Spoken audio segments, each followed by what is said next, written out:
kuan natong kuan, no? Mga lumikod nato, halos tanan involved sa corruption. So there must be contentment in life. Pag dili ka kontento, wala. Bisan pila pa, minilyon pa ang moabot na kwarta.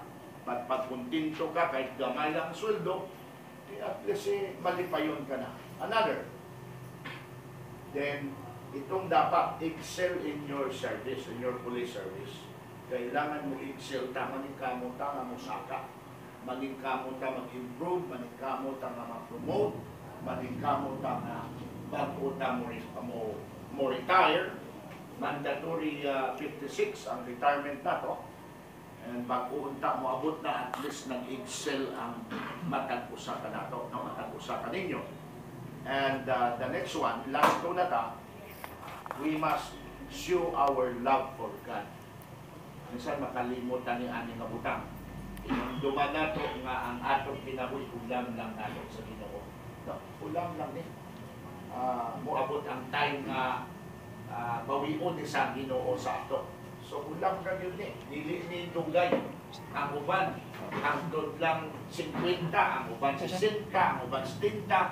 So ulam lang ni. So while we are alive, then let's show our love for God.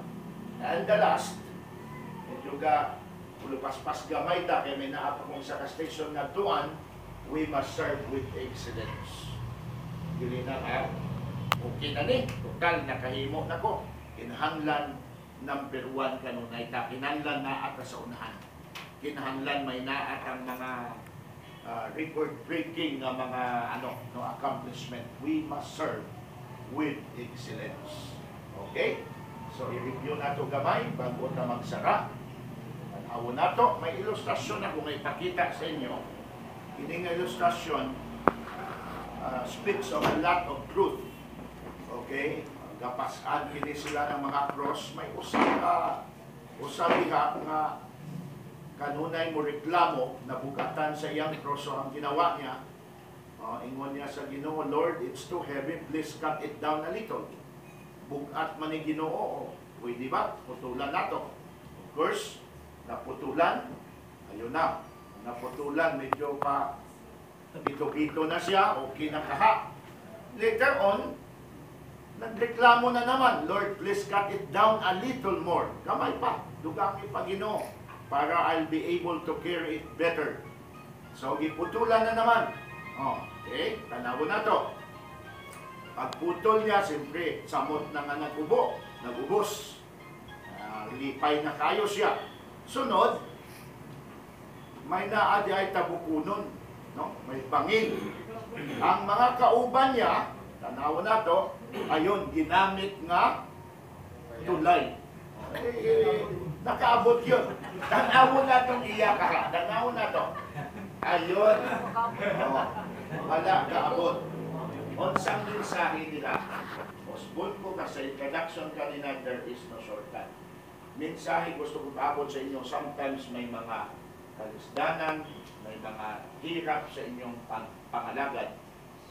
Ayaw na tanggihin. Sometimes yung mga hirap na yan, yun pala ang magdala sa inyo ng success. Amen? Yun ang magdala sa inyo ng kadaugan. Minsan, gusto na ito, hayahay nila. Pag-abot sa panahon, ayun, naging problema.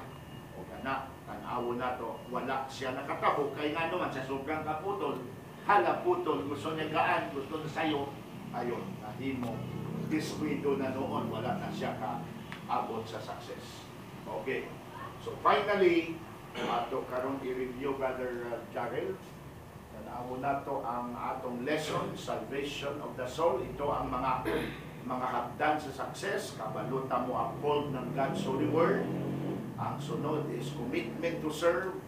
Ang sunod is contentment in life, no? And then the next is excel in your service.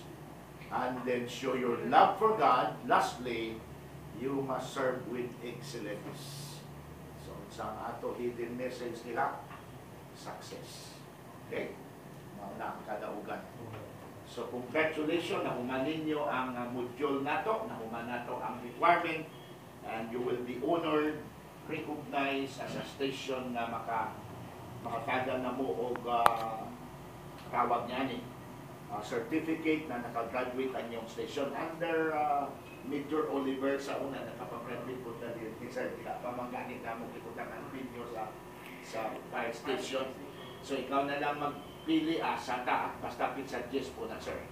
And then dalon po kung pwede ang typewritten na yun na roster ninyo para kita masayo po na sa mga ngalan. Oo. Balag yan lang namo sir. Iandam lang kayo dito pa man sa Compostela. So palakpakan na ito ato. Nalipay ko nga nakuman na kay mamove na naman ko dito paatong Danao, Carmen. Sunod ko na naman 3 ka station, 3 po sa south. Anong